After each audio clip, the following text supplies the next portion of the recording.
пребъда от сянката на всемогъщия, на великия Господ Бог, който живее под покрива. Той ще пребъда от сянката на всемогъщия, на великия Господ Бог.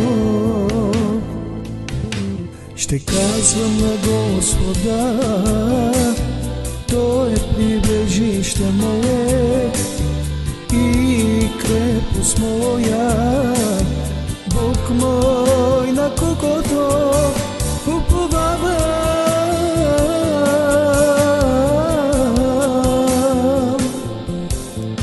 Ще казвам на Господа, Той е прибежище мое и крепост моя, Бог мой, на